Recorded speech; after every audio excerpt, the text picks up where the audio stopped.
तो कुर्दों को तकसीम किया गया, ये बाय डिज़ाइन है, आप कह सकते हैं? मैं बिल्कुल, मैं कह सकता हूँ मिडल ईस्ट को जिस तरीके से अपना बंदर बांट की गई उससे, जबकि ये ब्रिटिश कॉलोनियलिज्म का पार्ट थे। दुनिया में जितनी जंगें इस वक्त चल रही हैं जो बड़ी बड़ी हैं, जिक्र हम बात जो मसाइल हैं, स्पेशली अगर हम देखें चाइना के अंदर वो हांगकांग का क्राइसिस वो भी बरतानिया ने खड़ा किया, कश्मीर का वो भी कॉलोनियल लेगेसी है, और ये जो मिडल ईस्ट के अंदर आज कुछ जो हम देख रहे हैं ये बरतानिया, और आज वो अपनी दवाई खुद चख रहे हैं ब्रेग्जिट के बाद जो उनका हशर हुआ है वहाँ के ऊपर, इंग्लैंड का, ग्रेट ब्रिटेन। और ये टर्म अनकरीब ऑब्सोलीट हो जाएगी अगर अपना वहाँ के ऊपर स्कॉटलैंड सेकंड रेफरेंडम ट्रिगर कर लेता है, तो यूके जो है ना विल बी नो मोर, और फिर वो मेरे वहाँ के ऊपर इंग्लैंड और ये चार रियासतें जो हैं वो अलग हो जाएंगी। तो मेरे इसलिए तो मैं तो ये यकीन करें सर, यानी कि लोगों को, मुसलमानों को अदराक ही नहीं है। अच्छा, एक और उस्मान सा बड़ा चक्कर है, जी जी।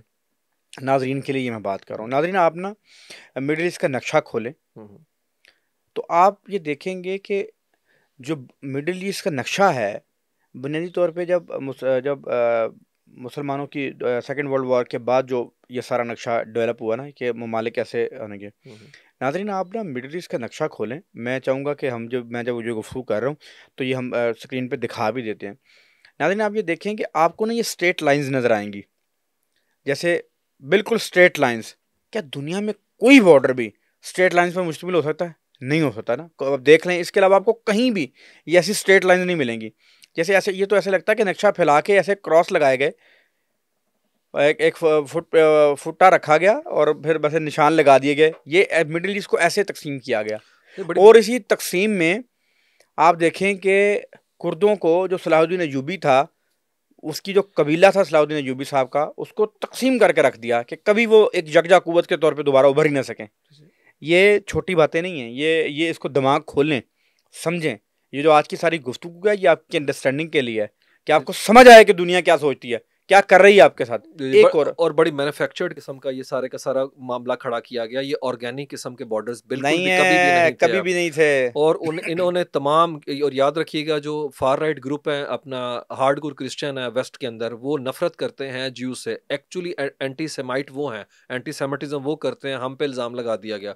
उन्होंने बेलफर डेक्लेरेशन करके 1917 में वहाँ से उन सबको निकाला और उन्हें कहा तुम लोग इधर जाके फ़लस्तीनियों के साथ रहो, और साथ में उस रियासत को बाकायदा, जो कि इलीगल रियासत है आज तक तस्वुर किया जाता है नाजायज़ रियासत, उसको प्रोटेक्ट किया गया, प्रोपोगेट किया गया और उसे प्रॉप अप किया गया।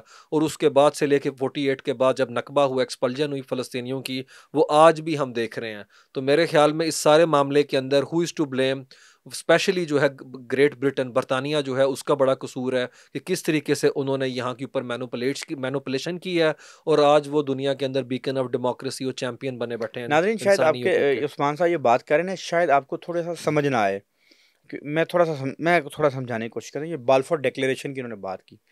बाल्फोर जो थे वो यूके के फॉरेन मिनिस्टर थे।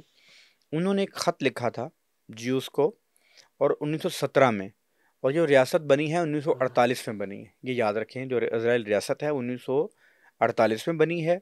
वो 1917 में ख़त लिखा है उन्होंने, और उन्होंने इसमें इस चीज़ का कमिटमेंट की जी उसके साथ कि वो उनके लिए आज़ाद रियासत की तश्कील में किरदार अदा करेंगे। ये लेटर कोई ऐसी चीज़ नहीं कि हम अपने पास से बात कर रहे हैं, ये लेटर जाके आप देख सकते हैं कि वो लेटर मौजूद है। इसको बाल्फोर डिक्लेरेशन भी कहते हैं। 1948 में जो रियासत बननी थी, 1917 में जो बरतानवी वज़ीर ख़ारजा था, कमिटमेंट कर रहा था कि हम तुम्हारी रियासत बनवाएँगे। तो ये सारी आज की जो गुफ्तगू का मकसद ये है कि आप लोग अंडरस्टैंड करें कि दुनिया में ये दुनिया जो बदलती है, दुनिया में मामलात बदलते हैं, उनकी जो दाग बेल है, दिहाइयों पहले डाल दी जाती है। तो ऐसा नहीं होता कि ऑल ऑफ अ सडन मामलात हो जाएँ। बिल्कुल ऐसे ही। अब थोड़ा-सा सर जी मैं आगे आऊँगा। मुझे बताएँ सर, ये इज़राइल इतना ताकतवर है सर कि लेबनान में पेजर के ज़रिए पूरी हिज़्बुल्लाह को ख़त्म कर देता है। शाम में 400 टारगेट्स विदिन डेज़ टारगेट करता है। कासिम सुलेमानी को शहीद करता है। हम्म, हम्म, हम्म। वो जो हमास के जो सरबराह थे, क्या नाम मेरा, हसन नसरुल्लाह। हसन नसरुल्लाह को ईरान में, तेहरान में शहीद कर देता है। नहीं नहीं, वो इस्माइल हानिया को तेहरान में करता है, हसन हाँ, नसरुल्लाह को लेबनान में। हाँ, हसन नसरुल्लाह को लेबनान में करता है, वो इस्माइल हनिया को वहाँ करता है, ठीक। हम्म, मुझे ये बताएं उस्मान साहब, ये इसराइल इतना ताकतवर है कि वो दुनिया में जहाँ चाहे अपने टारगेट को हिट कर देता है। इसलिए इसराइल इतना ताकतवर कैसे है? उसकी बड़ी रीज़न है पीछे जो अमेरिका की उन्हें बैक हासिल है, अमेरिका की फंडिंग है, तकरीबन $3 बिलियन की तो उन्हें इमदाद जो है हर साल अमेरिका की तरफ से मिलती है। और ये वॉर शुरू होने के बाद $68 करोड़ की तो अभी बाइडन एडमिनिस्ट्रेशन ने तकरीबन 2 महीने पहले जो है, 1 महीना पहले उन्हें कांग्रेस से इमदाद लेके दी है। तो वो कहा जाता है दुनिया के अंदर दो इसराइल ऑक्यूपाइड टेरिटरीज हैं, एक फ़लस्तीनी ऑक्यूपाइड टेरिटरी है और एक जो कांग्रेस है वहाँ के ऊपर इतना मजबूत ताकतवर है, अपना क्या कहते हैं वहाँ पे ग्रुप्स है।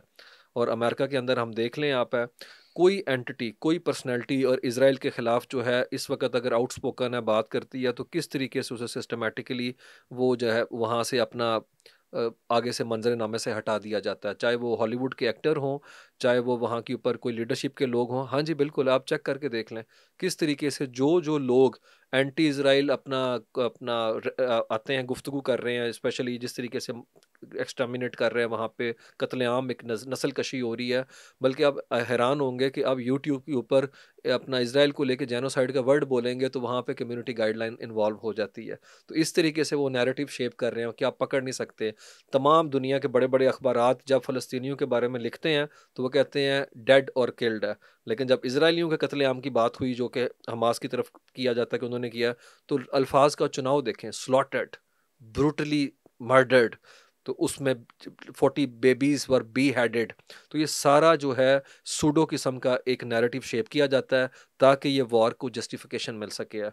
तो और मेरे ख्याल में अमेरिकन जिस तरह से पूरे तरीके से हर जगह उन्हें प्रोटेक्शन देते हैं, अमेरिकन वीटो है ही यूएन में इसराइल को बचाने के लिए, मैं तो ये मानता हूँ। क्योंकि तकरीबन जितनी दफ़ा उन्होंने इस्तेमाल किया है उसमें 50% से ज़्यादा दफ़ा उन्होंने 43 टाइम्स सिर्फ इसराइल के लिए अब इस्तेमाल किया। इससे बढ़ के बारबैरिटी क्या हो सकती है कि पूरी दुनिया का वो फोरम डेमोक्रेसी की बात करे लेकिन विल ऑफ द मेजॉरिटी को कोई माना ही ना, और एक बंदा कह दे नहीं तो नहीं। तो मेरे ख्याल में इससे बड़ी बददियानती इस फोरम की नहीं हो सकती कि 40 मेंबर्स सिक्योरिटी काउंसिल के कहें कि वहाँ पर ट्रू साइन हो, ह्यूमैनिटेरियन पास हो और एक हाथ आए और सारी चीज़ को। और ये आज हम उस दुनिया में देखें जो बहुत ज़्यादा क्लेम करती है इंटेलेक्चुअलिज्म को, है बहुत ज़्यादा पोर्ट्रे करती है कि दुनिया जो है वो ह्यूमैनिटेरियन मामलात में नॉर्म्स लेडन दुनिया के अंदर हम आगे निकल चुके हैं।